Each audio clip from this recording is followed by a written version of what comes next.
धोदी, समझ रहे हैं आप। और वो शुरुआत होने की हुई है पंजाब से आते आते दिल्ली के 5 इलाकों में उपचुनाव के निकाय चुनाव पे, समझ रहे हैं, एमसीडी के इलेक्शन पे।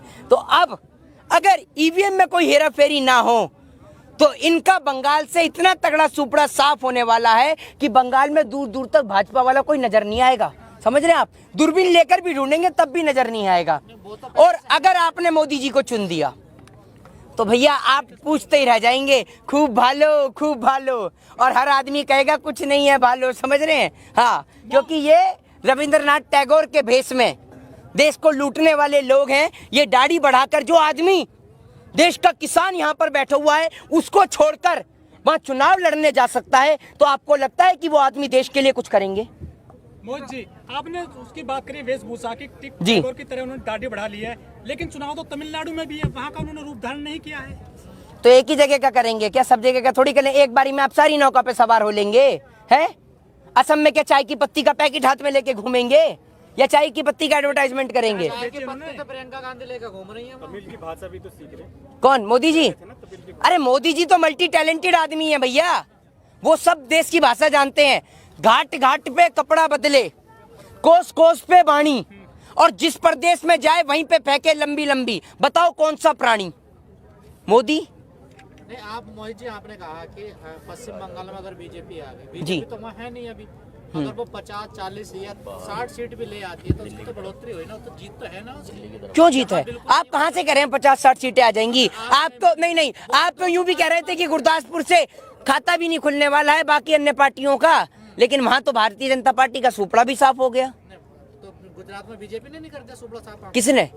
आप एक बात तो देख तो लीजिए, गुजरात में कितना खूब भालो है, देख रहे हैं? दहेज के नाम पे बहन बेटियां आत्महत्या कर रही हैं, खूब भालो छे ना, भालो है या नहीं, ये बताइए। यूपी में ना है? यूपी में? अरे यूपी वाला तो जो वो बंगाल पहुंच गया, ये सही याद दिलाई आपने यूपी वाले की। तो यूपी वाला इतना कलाकार है, वो अपने उत्तर प्रदेश को छोड़ के बंगाल पहुंच रहे हैं। हाँ, नाम बदलेंगे। बंगाल में जाकर पता है क्या कह रहे हैं? बंगाल में जाकर कुछ लोग तो कह रहे हैं कि इसको सोने का प्रदेश बना देंगे। देश के लूटने वाले लुटेरे आज बंगाल को कह रहे हैं कि सोने का प्रदेश बनाएंगे। तो आपको उत्तर प्रदेश सोने का बनाने से किसने रोका था? उत्तर प्रदेश में जो लोग समझते हैं ना कि ये हिंदू हितैषी सरकार है, भाजपा की सरकार, तो उन लोगों को बता दूं कि अगर भारतीय जनता पार्टी के राज में सबसे ज्यादा किसी के ऊपर जुल्म और अत्याचार हुआ है तो वो एकमात्र हिंदू लोग ही हैं। सबसे ज्यादा, चाहे वो हाथरस कांड की घटना हो, चाहे फिर वो सरेआम पुजारी को मारने की हत्या हो, चाहे दलितों के ऊपर हो रहा अत्याचार और शोषण हो, चाहे फिर वो पंडितों की और ब्राह्मणों की हत्या हो, सबसे ज्यादा मरने वाले लोग तो हिंदू ही हैं। तो आपको लगता है कि ये हिंदुओं की सरकार है? कांग्रेस में नहीं हुआ ये सब कुछ, कांग्रेस में नहीं हुआ। यहाँ पर मैं आपको देखे सुनिए, पार्टियां, all political parties are thief in India, ये बात मैं दावे से कहता हूँ। लेकिन कोई छोटा चोर है तो कोई बड़ा चोर है, आप इस बात को समझिए। तो बड़े चोर को चुनने से बेहतर है कि हम छोटे चोर को चुन लें। समझ रहे हैं? मतलब अगर मान लीजिए चोरी थोड़ी बहुत होनी चाहिए। आप अगर देश की पुस्तकों का अध्याय आपने पढ़ा होगा तो उसमें भी लिखा हुआ है बहुत सी पुस्तकों में कि जिस देश में करप्शन होता है तो वहां देश में डेवलप भी होता है। आप एक बात मुझे बताइए, अगर आज आप देश के दाढ़ीधारी, जुमलेबाजी, भाषणजीवी प्रधानमंत्री नरेंद्र मोदी जी की बात करें तो मैं वही पूछ रहा हूँ आपसे कि जब देश में, आप सुनिए, आप कह रहे हैं जहाँ करप्शन होता है वहाँ विकास भी होता है, तो अब करप्शन हो रहा है। मैं यही तो पूछ रहा हूँ। करप्शन तो हो रहा है, लेकिन अब करप्शन जो हो रहा है वो चंद लोगों के बीच में हो रहा है। तो फिर विकास भी हो रहा होगा। विकास हो तो रहा है, विकास हो नहीं रहा। आपने देखा नहीं कि कोविड के दौरान भी उद्योगपतियों की संपत्तियां बढ़ जाती हैं? तो ये उद्योगपतियों का विकास है ना, ये उद्योगपतियों का भारत रह गया है। आप जैसे, हम जैसे गरीब लोगों के लिए कोई जगह नहीं है। आपको क्या लगता है ये जो गैस के, पेट्रोल के, डीजल के दाम बढ़ रहे हैं, इससे प्रहार किसके ऊपर होगा? आम जनता के ऊपर होगा। वो आम जनता, लॉकडाउन में लोगों को राशन भी मिला है, अकाउंट में पैसे ट्रांसफर करे, वो भी तो कहीं ना कहीं ठीक है। गवर्नमेंट की तरफ से सही कह रहे हैं। ये भारत देश की बता रहे हैं क्या आप? हाँ, भारत देश के बता रहा हूँ मैं भी। जिस फ्लाईओवर पे आप खड़े हैं ना, एक मिनट, जिस आपके अकाउंट में आए? नहीं, राशन तो सभी ने लिया। आपके पास आया था राशन फ्री में? बिल्कुल आया, मैंने खाया, बिल्कुल खाया। आपके घर पे आया था राशन? नहीं, देखो घर पे नहीं लेकर आना पड़ेगा ना आपको। सुनिए, मैं आपको एक बात तो सुनिए, जिस रोड पे आप खड़े हैं ना, माना सरकार की वकालत करिए, बिल्कुल प्रश्न पूछना नहीं, प्रश्न पूछना जायज है। नहीं, जो चीज हुई है वो उसकी बात है, बिल्कुल। सामने है। तो भाई ने कहा, तो एक बात आप मुझे ये तो बताइए, जिस फ्लाईओवर पे खड़े हैं ना, इसी फ्लाईओवर पर नंगे पांव प्लास्टिक की बोतलें पैर के अंदर बांधकर इस देश की जनता अपने घर तक गई है। उस बेटी को भूल जाएंगे जो बेटी साइकिल चला के अपने पिता को पीछे बिठाकर अपने गांव तक लेके गई है। जिस सरकार की औकात देश के अंदर 300 रुपए का ट्रेन का टिकट देने की नहीं है, वो सरकार आपको लगता है कि देश के युवाओं को बेहतर भविष्य देगी, देश में बेहतर शिक्षा और बेहतर स्वास्थ्य देगी। और आप उस देश की बात कर रहे हैं जिस देश के अंदर अगर आप गाड़ी खरीदने जाते हैं तो आपको कम टैक्स पे करना पड़ता है, लेकिन दूसरी ओर अगर आप शिक्षा के लिए लोन लेते हैं तो आपको ज्यादा टैक्स पे करना पड़ता है। एक बताइए, मोदी जी के राज में कितने मेडिकल बने, कितने एम्स बने, कितनी ITI बनी, कितने मेडिकल कॉलेज बने, कितने नए स्कूल बने? इन्होंने सिर्फ इतना करा है, इलाहाबाद का नाम बदलकर प्रयागराज कर दिया, फिर अपना अजय सिंह बिष्ट से कर दिया योगी आदित्यनाथ। मंदिर का नाम फिर आप लिया है। मंदिर क्या मोदी जी ने बनाया है? योगी जी ने बनाया है। कोर्ट क्या कर रहा था फिर? अरे सुनिए, जैसे 3 तलाक का मुद्दा कोर्ट में लाके पास कराया, संसद से पास कराया पूरे सांसदों के बहुमत से, तो मेरे आराध्य मर्यादा पुरुषोत्तम भगवान श्री राम को कोर्ट के दरवाजे क्यों खटखटाने पड़े? इस बात का भी तो जवाब दे दीजिए। सरकार की वकालत तो कर रहे हैं, इस बात का भी तो जवाब दीजिए। राम नहीं है तो क्या राम नहीं है क्या? राम क्यों? राम तो है, राम सभी के दिल में है। राम इस देश की 133 करोड़ जनता के दिल में है। कोर्ट के दरवाजे तो पिछली सरकार में खटखटाने पड़ रहे थे ना, इस सरकार में तो बना है मंदिर।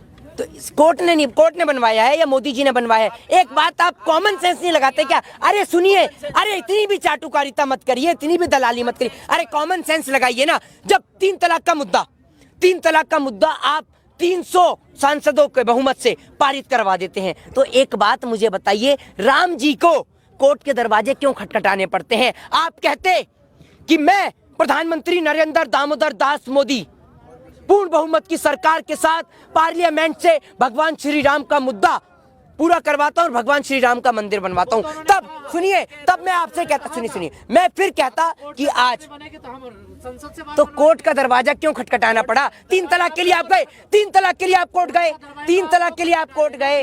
अरे कैसी बात कर रहे हैं? एक बात मुझे बताइए, धारा 370 को भी लेकर लोगों ने कहा था, लेकिन कोर्ट की मान्य हुई? बताइए ना आप मुझे, कोर्ट की मान्य हुई? मंदिर कोर्ट नहीं बनवाया, लेकिन बिल्कुल। दूसरी तरफ कहते हैं कि कोर्ट भी सरकार का है। एक तरफ आप कह रहे हैं मंदिर कोर्ट ने बनवाया, सरकार ने नहीं बनवाया। जब कोर्ट पे बात आएगी किसी आपके मुद्दे को लेकर, आप कहेंगे कोर्ट भी सरकार का है। आप देखिए, सुनिए, आप पत्रकार भले ही बन गए हैं, लेकिन आपकी बुद्धि अभी भी सरकार के तौर पर काम कर रही है, समझ रहे हैं? लेकिन मैं आपको सुनिए, मैं आपको एक बात बता दूं, आप कॉन्सेप्ट ही नहीं समझते।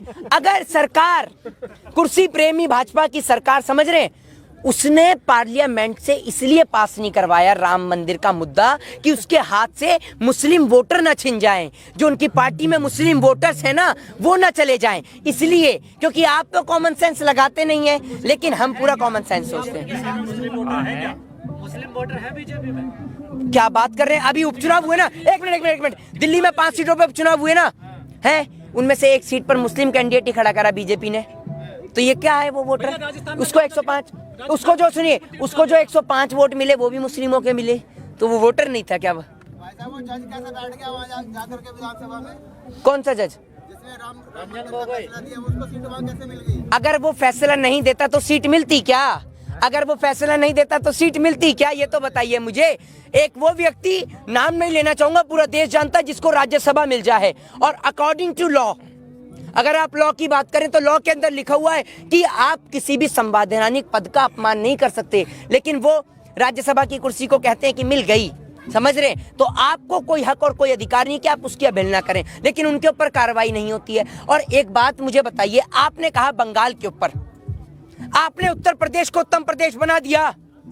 उत्तर प्रदेश में आज भी घटनाएं बलात्कार की घटित हो रही हैं। राजस्थान में नहीं होती, राजस्थान में नहीं होती। नहीं, बात बीजेपी की गवर्नमेंट की हो रही है, राजस्थान में भी होती है, देश के तमाम जगह पे होती हैं। तो आप एक बात मुझे बताइए, वो जो फास्ट ट्रैक कोर्ट लेके आ रखा है, चाहे राजस्थान हो, चाहे देश की तमाम जगह पर हो, कोई भी जगह हो, पंजाब, हरियाणा और फिर उसके अलावा और भी तमाम जगह पर जहां पर अन्य दलों की भी सरकारें हैं, तो जो फास्ट ट्रैक कोर्ट लेकर आए हैं, तो उनमें अपने नेताओं को क्यों बचा लेते हैं? कुलदीप सिंह सेंगर, चिन्मयानंद, नित्यानंद जैसे लोगों को फांसी की सजा क्यों नहीं दिलवाते हैं?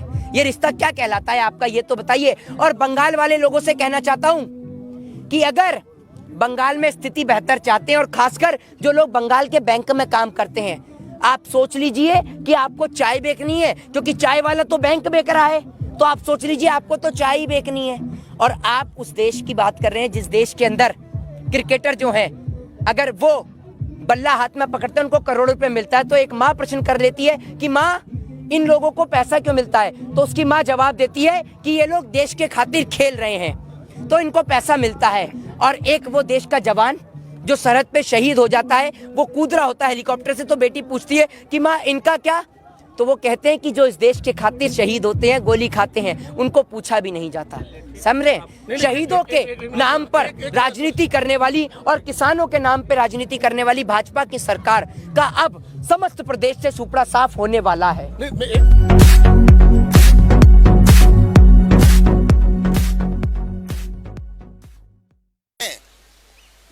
इन सभी कमकला किसान में योगी जी तो महाराजगिरी बताएं कैसे होगी। खेती तो किसान अपना आप समझ लेगा क्या उगाना क्या नहीं उगाना।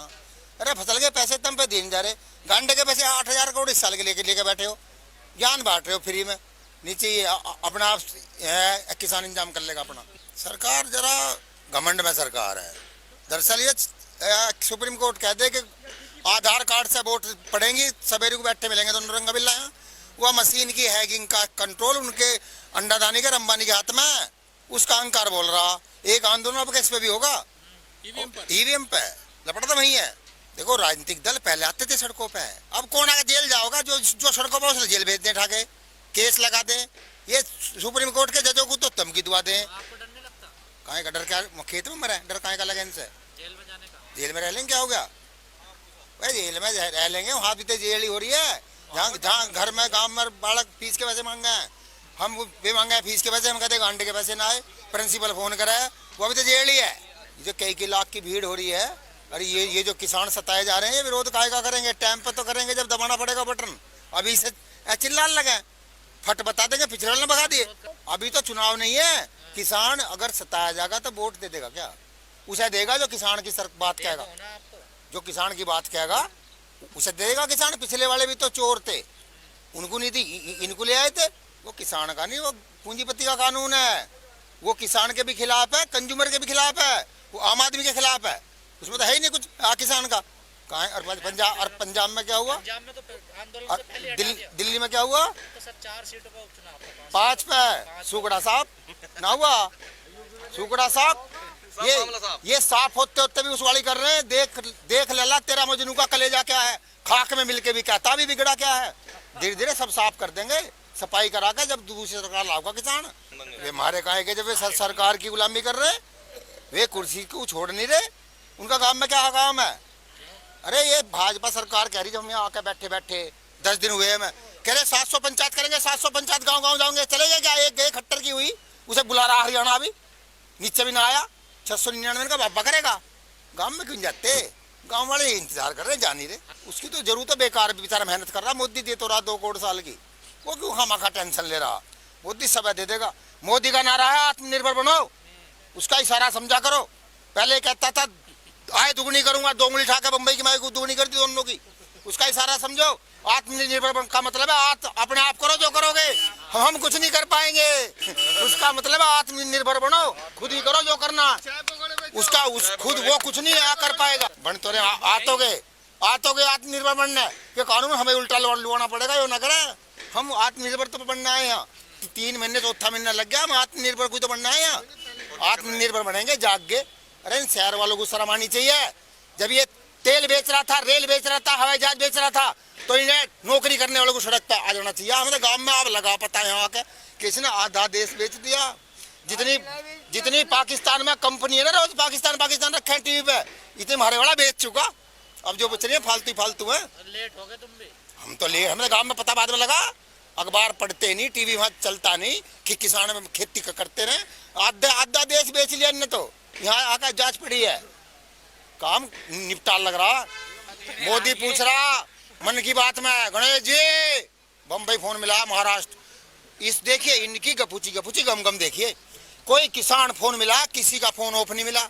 किसी के बेटे ने नहीं उठाया कि गन्ना लेके गए, किसी की वाइफ ने नहीं उठाया कि वो तो छोल में गन्ने छोल रहे हैं। सब तैयार बैठे थे पहले से पिक्चर बना के। फोन आएगा पहले पता था सवाल क्या होगा। गणेश जी 2000 मिला? बोले मिला। नू पूछ रहा गधा के 2000 में क्या क्या किया? 2000 में तो 10 लीटर तेल आ रहा, क्या क्या किया? 2000 पूछ रहा क्या क्या किया?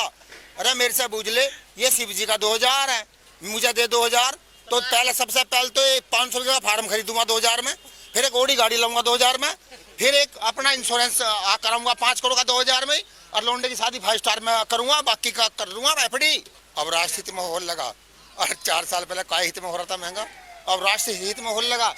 1.5 रुपया घट गया एक बार गलती से। मोदी बोलता भाषण में, भाइयों बहनों तेल घटा कि नहीं घटा? हाँ करो, हमें जबरदस्ती हाँ करो, घटा कि नहीं घटा? हाँ जी घटा। 1.25 रुपया घटा तो मीटिंग करता फिर यार। अब 40 रुपए बढ़ा के बोल नहीं रहा। स्मृति ईरानी बड़ी अच्छी एक्टर है हमारे देश में, अब पता ना कहाँ हुआ दिख नहीं रही, पीछे से सुनी कि वह भाजपा में भर्ती होगी, अब टीवी पे आ नहीं रही। वह सिलेंडर लेकर डांस करती थी दिल्ली की सड़कों पे कि महंगा बहुत है, महंगा बहुत है, महंगा बहुत है। अब नहीं दिख रही कहाँ, अब पता ना सस्ता हो गया कि महंगा हो, उसे पता ही नहीं हो रहा कि सस्ता है कि महंगा है। इस देश में देखो ये कुर्सी की गुलामी कर रहे हैं लोग, ये हमारे दो की आप सरकार है। जो सही आदमी है पार्टी में, नेता है, पुराना हो नया हो, बोल नहीं पा रहा, कभी तेरा डिमोशन ना कर दे। एक हमारा राजनाथ है, पिछली बार का एक पायदान नीचे ले आए, वो किसान की नूनी कह सकता, अब क्या और नीचे न ले आए, वो बेचारा किसान की नूनी कह सकता। इसी यूपी गेट पे कांग्रेस की सरकार थी, कुर्सी पे एक उसका वीडियो देखो, कांग्रेस की सरकार में करा, किसान भाई बैठा आंदोलन पे, मुझे नहीं पता, मैं कल ही आ जाता, एक दिन लेट पे भी गलती मान रहा था। अब 96 दिन में उसे याद नहीं आ रही बेचारे को, कारण किसान की कहे कि कुर्सी बचाए, किसान कहे कि कुर्सी बचाए, मनोबल क्यों टूटेगा? क्यों? इनके बाबा की सरकार है, इनका पट्टा हो रहा, पावटो नहीं हो रही है। अरे 24 तक ही तो हुए, 21 तो आई गई, कितने दिन बच रहे हैं? 22 गई, 23 गई, 24 में पटकनी शुरू, कहाँ दिन है? दूसरी ले आओगे सरकार। ये जब इनके MP MLA अब गाँव में नहीं घुस पा रहे वोट मांगने के, इन्हें सिक्योरिटी लेके जाओगी, आर्मी लेके जाओगी ना गाँव में। जब गाँव में बड़े नहीं ना देंगे तो वोट कौन मांग लेगा, कौन दे देगा इन्हें? सब जगह फिट है। किसान का गला घोट रहे नू, 300 शहीद हो गए नू। अच्छा टीवी वालों का, अगले साल मेरा ड्राइवर बनेगा प्रधानमंत्री, ये मेरा सर्वे नंबर 1 देश का। ये कुछ बात है? झूठ बोलने से कुछ फायदा हो रहा क्या? मैं झूठ बोल दूं, जापान की रजिस्ट्री मोदी का करूंगा, कर दूंगा क्या सर्वे? इस देश में देखिए गड़बड़ तो ये घोटाला, जितने चैनल है सब अपने चैनल पे चलाना है। आज तक देश का नंबर 1 और भारत नंबर 1, जी न्यूज नंबर 1। अरे कमीनों, कितने नंबर 1 हो तुम? सब नंबर 1 ही है। हम तो, हमारे यहाँ तो किसान है, सबका स्वागत है। किसान देना जानता है, स्वागत है। आते ही नहीं उनको, आग लगी शर्म बेचारों को। वो कहीं नकली आदमी खड़े करे 3-4 और बता दे ये रे किसान, ये रे किसान। वो तो दिखाया जाएगा, सोशल मीडिया सब दिखा रहा, कितने लाख की पंचायत हो रही है, कौन खाली है, कौन भरा हुआ है। देखिए उनकी भी गलती नहीं है, जो है आता है दिखाना, उसकी नौकरी प्यारी है। एक नौकरी छोड़ के तो भाग गया ABP का, वो नौकरी करेगा कि अपनी बच्चे पाले के उनका सच दिखाए, क्योंकि सारे पंचायत वाले तैयारी तो कर रहे हैं। अरे जब आर्मी का जवान जब कमांडो बनाए, पहले दिन बन जाओ, सब तैयारी कर रहे हैं, रिहर्सल कर रहे हैं, टंकी फूले तेल की। एक आवाज लगेगी दिल्ली से कि दिल्ली अब गए ट्रैक्टर गिन नहीं पाएंगे।